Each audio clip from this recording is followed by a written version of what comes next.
When it comes to buying a new car, Irish customers have loads of finance options available to them. But I want to hone in on just two of them: hire purchase and personal contract plan, also known as PCP. But before I get into it, I want you to think about how you paid for your last weekly grocery shop. Did you use cash? Or maybe a credit card? Did you use a debit card? And if you did it come out of your own personal account, or do you have a joint account that you use to pay all the bills?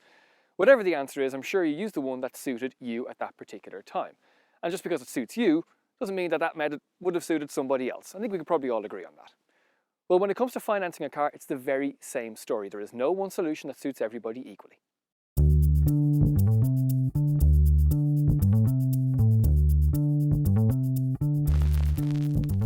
In a nutshell, hire purchase is exactly as it sounds. You hire the car first with a view to purchasing it. And it works by putting a deposit down on day one. That could be anything you like. Say you deposit from here on the new retail price to, let's say, here, that amount of car. Then you finance from here all the way to the very end. And you do that over an agreed period. 12 months, 24 months, 36 months, you get the idea. And your repayments are linked to an interest rate and the amount that you've borrowed over the agreed period that you want to pay it back, until you reach the very last payment, and hey presto, you've just purchased yourself a lovely car. You hired it for a few years, and at the end of it, you bought it. That is essentially hire purchase.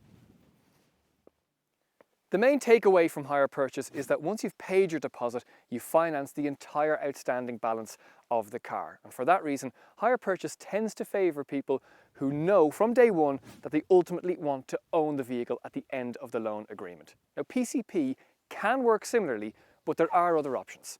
Let me explain.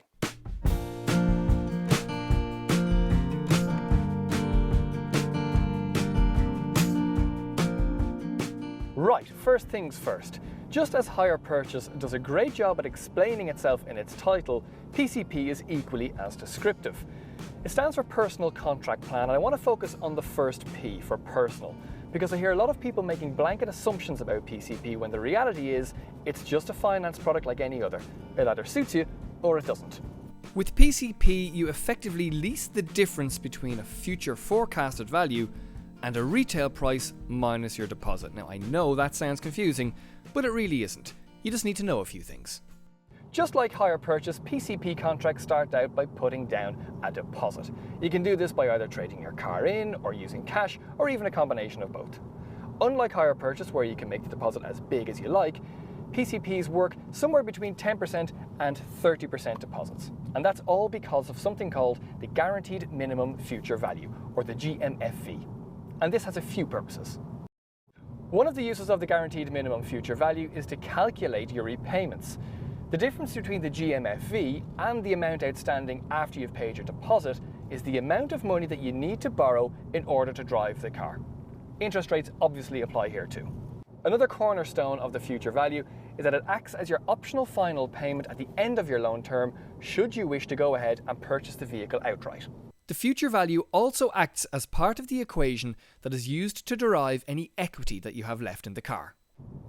Equity is calculated by subtracting the future value from the prevailing market value at the end of your loan term.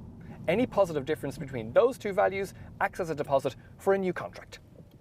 It is worth looking into what future residual percentage applies to the car that you are thinking about buying, in order to ensure that it at least appears as though, all things being equal, you are likely to have a chunk of change to take into a new deal. Feels like we've been through a lot already, but don't worry, there isn't much to go. I just need to sit down and talk you through the last bit when it comes to the Guaranteed Minimum Future Value, because it is conditional on mileage and the condition of the car at the end of the loan term. So make sure you do your mileage maths and ensure that it stacks up. You're not going to exceed it over the course of the 3 years or however long you're taking out the loan. And also, when you bring it back, the car has to be in reasonable condition, commensurate to a car that's 3 years old. This is the bit that a lot of people like to point out as a negative to PCP, but the reality is that if you traded your car in with high mileage and a few scrapes, it would be worth less regardless of how you financed it. Provided the mileage and condition stacks up to the terms and conditions, another option available to you with PCP is to simply hand the car back at the end of the loan term. PCP tends to favour those who like to change their cars more regularly, and also those who like to kit their cars out with a bit of extra equipment, because instead of funding the whole value all the way back from day one, you fund the depreciation back to the future value. And to expand on that last point, because you're not initially financing the entire outstanding value of the car after you've paid your deposit, the repayments on a PCP deal tend to be lower than they do for a hire purchase. I can't go into every minute little detail on hire purchase and PCP, but I hope if you've taken away one thing from all of this, it's that there are loads of options available to you, and you're the person who's best to decide which one suits you best. But whatever you decide, make sure you're comfortable with your decision. Oh, and in case you're wondering, this Peugeot 308 SW is a lovely car to drive.